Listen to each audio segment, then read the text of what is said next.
ফানকিহু মা তাবা লাকুম মিনান নিসাই মাসনা ওয়া সুলাসা ওয়া রুবা।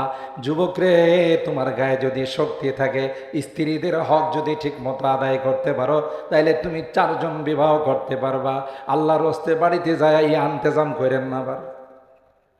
পরে কিন্তু মহিলারা বলবো এই মৌলবী যেন ময়মনসিংহের বর্ডারে ঢুকতে না পারে, 4 জনের বিয়ের কথা কয়ে গেছে, একজনই নিয়ে চলতে পারে না। কথা বলেন ঠিক কিনা? কিন্তু কাহারও যদি শক্তি থাকে তাহলে পারমিশন আছে না নাই? কথা বলেন। কিছু হারামজাদার গোষ্ঠী আছে যাদের ব্লাডের মধ্যে আবু জাহেলের ব্লাড আছে। কথা বলেন ঠিক কিনা? যাদের ব্লাডের মধ্যে ওয়ালিদ ইবনে মুগীরার ব্লাড আছে। ঠিক কিনা বলেন? এরা কিছু তো পায় না, বলতে চায় একটা মানুষ হয়ে তার কয়টা বউ লাগে। এরপর কিছু কুলাঙ্গার আছে, দেখতে নারী চলন বাঁকা, মগজের মধ্যে নাস্তিকতা ঢুকে আছে, শয়তান পেশাব করতে করতে তারগুলো পচাই ফেলাইছে। এরকমের নাস্তিক বাংলাদেশে তো নাই। জোরে বলেন। কিছু হলে আমার নবীর বিরোধিতা করে, নবীর চরিত্র নিয়ে কথা বলে, আছে না নাই?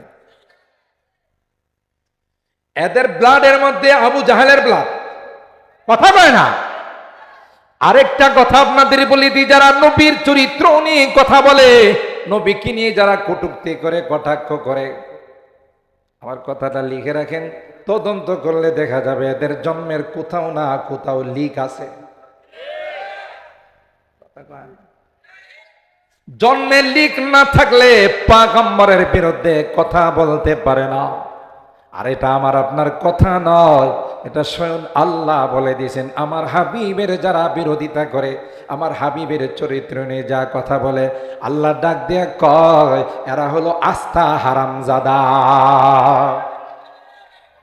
ঠিক কিনা বলেন? কোন সাধারণ হারামজাদা না। ওয়ালিদ ইবনে মুগীরা আমার হাবিবের চরিত্র নিয়ে কথা বলতো।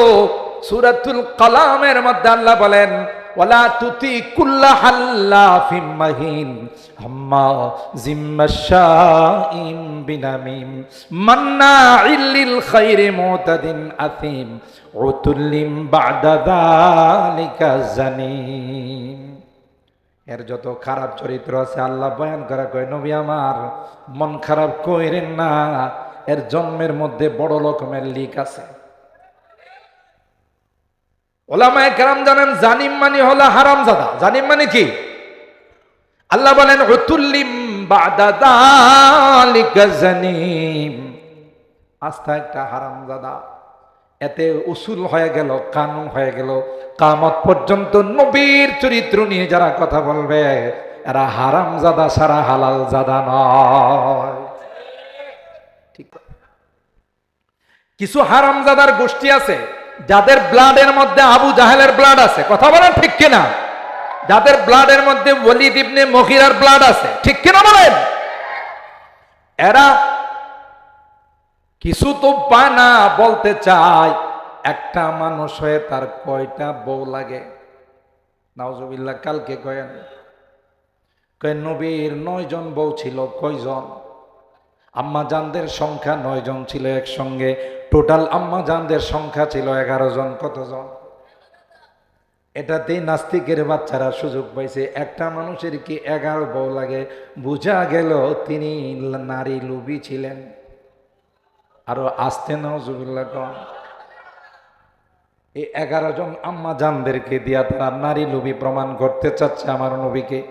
তাদের উদ্দেশ্যে বলতে চায়, এ কমবক্তের দলেরা, হারামজাদার দলেরা, জারদ সন্তানের দলেরা, আমার নবীর গায়ে 16,000 স্ত্রী রাখার ক্ষমতা ছিল। কত হাজার? অঙ্কটা মিলান।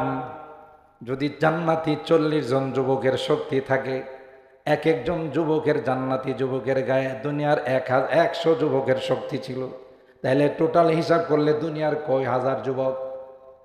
4,000। আরে ভাই, আমি অঙ্কতে কাঁচা, আপনারা কাঁচা নাকি? আপনারা তো যোগফল মিলাইতে পারেন। এক একজন জান্নাতি যুবকের গায়ে যদি 100 যুবকের শক্তি থাকে, তাইলে আল্লাহর নবীর গায়ে দুনিয়ার 4,000 যুবকের শক্তি ছিল। আর এক একজন যুবককে আল্লাহ সূরা নিসার মধ্যে কি বলছেন, ফানকিহু মা তাবা লাকুম মিনান নিসাই মাসনা ওয়া সুলাসা ওয়া রুবা।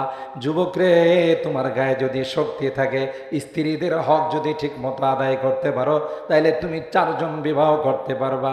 আল্লাহর হস্তে বাড়িতে যায় এই আন্তেজাম করেন না আবার। পরে কিন্তু মহিলারা বলবো এই মৌলবী যেন ময়মনসিংহের বর্ডারে ঢুকতে না পারে, 4 জনের বিয়ের কথা কয়ে গেছে, একজনই নিয়ে চলতে পারে না। কথা বলেন ঠিক কিনা? কিন্তু কাহারও যদি শক্তি থাকে তাহলে পারমিশন আছে না নাই?